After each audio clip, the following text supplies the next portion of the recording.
सैमसन की कहानी लोगों में बहुत प्रचलित है, जिसे बच्चे भी बहुत पसंद करते हैं। ये कहानी विश्वासघात और नासमझी का एक अच्छा उदाहरण है। इस कहानी में हमें ये भी देखने को मिलता है, अगर हम अपनी गलतियों की माफ़ी सच्चे मन से ईश्वर से मांगे तो वे हमें अवश्य माफ़ करते हैं। तो चलिए जानते हैं सैमसन की कहानी। सैमसन बहुत ही ताकतवर था। वो इज़राइल का रहने वाला था। ऐसा कहा जाता है कि सैमसन अपने हाथों से शेर के जबड़े को चीर देता था और अकेले ही फिलिस्तीनी की 1000 से ज़्यादा की सेना से सिर्फ गधे के जबड़े से लड़ लेता था और उन्हें ख़त्म कर देता था। सैमसन एक नाज़ारित था। इसका मतलब ये था कि अगर वो अपने बालों को कटा लेता तो उसकी शपथ टूट जाती और वो अपनी सारी ताकत खो देता। ईश्वर ने इज़राइल को बसाने में सबकी मदद की। ईश्वर ने एलियास, मोसेस और जोना जैसे नबियों की सहायता की ताकि वे सब इज़राइल का भला कर सके।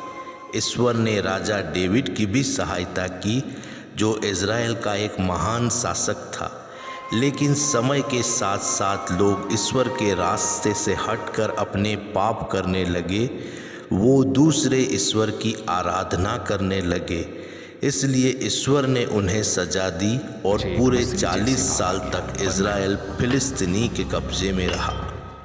इज़राइल में एक ऐसी महिला भी थी जो इज़राइल के सच्चे ईश्वर से प्रार्थना करती थी और उनसे प्रेम करती थी, लेकिन उस महिला का कोई बच्चा नहीं था।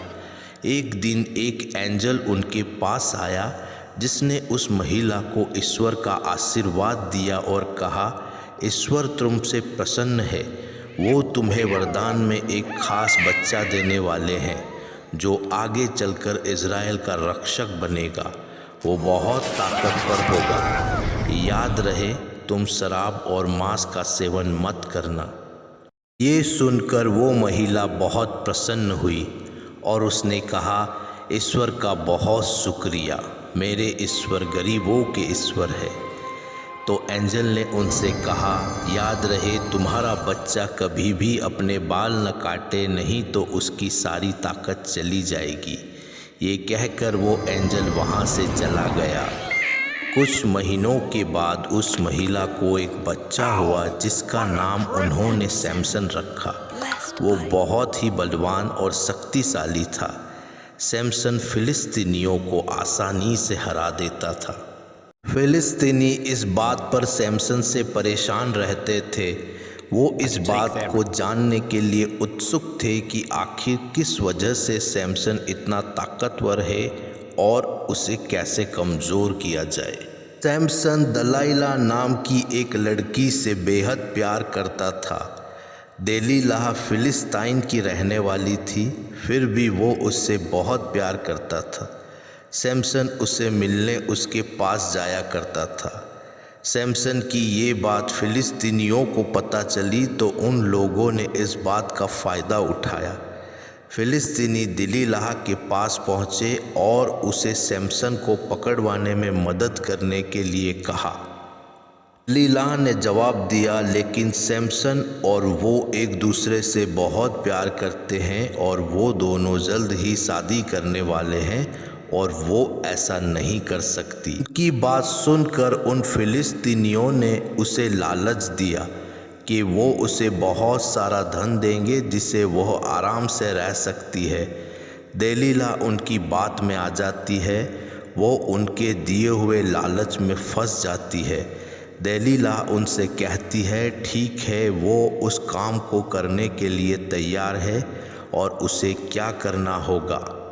फिलिस्तीनियों ने कहा कि उसे जानना होगा कि सैमसन की शक्तियों का राज क्या है और वो उसे कैसे पकड़ सकते हैं। अगले दिन जब सैमसन देलीला के घर आया, देलीला ने सोचा ये बहुत अच्छा मौका है।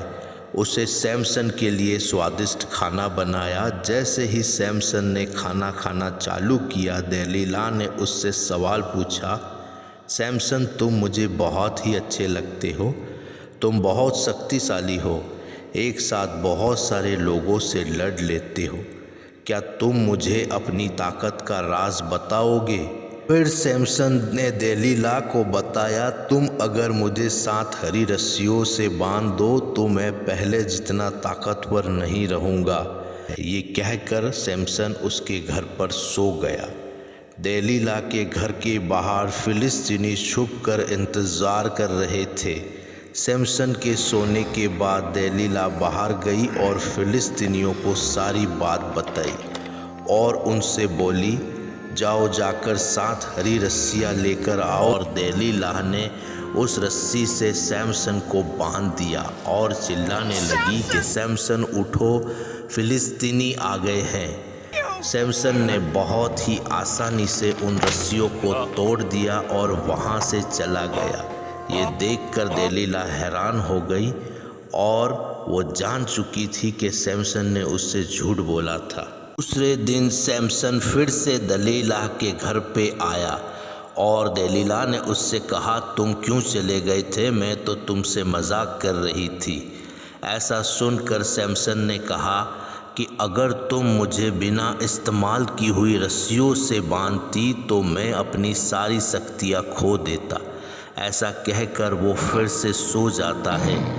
इस बार देलीला बिना इस्तेमाल की हुई रस्सियों से सैमसन को बांधती है और फिर से चिल्लाने लगती है कि उठो सैमसन, फिलिस्तीनी आ गए हैं। इस बार भी सैमसन बड़ी आसानी से उन रस्सियों को तोड़ देता है।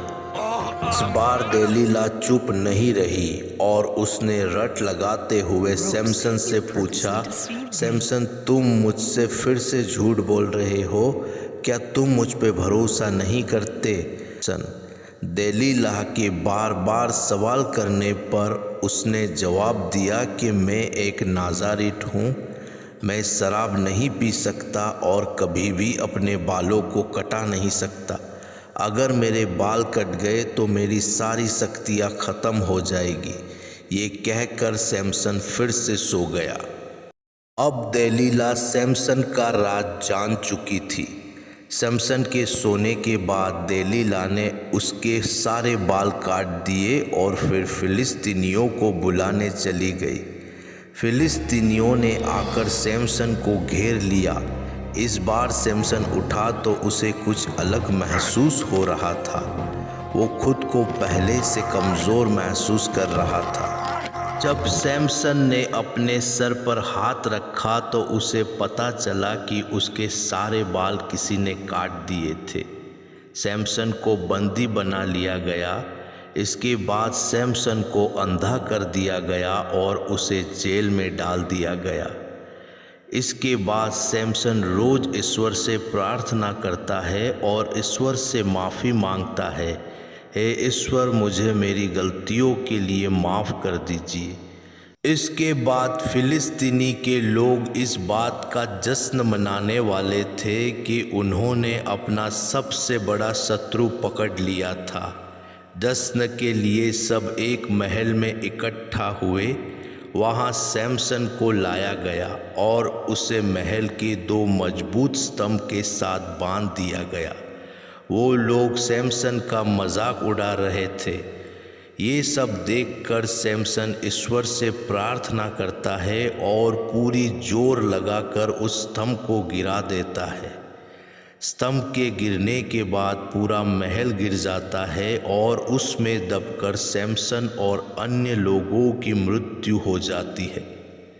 दोस्तों, आप लोगों को ये कहानी कैसी लगी हमें कमेंट करके ज़रूर बताइए और ऐसे ही इन्फॉर्मेटिव वीडियोस देखने के लिए हमारे चैनल को सब्सक्राइब कीजिए। Thanks for watching.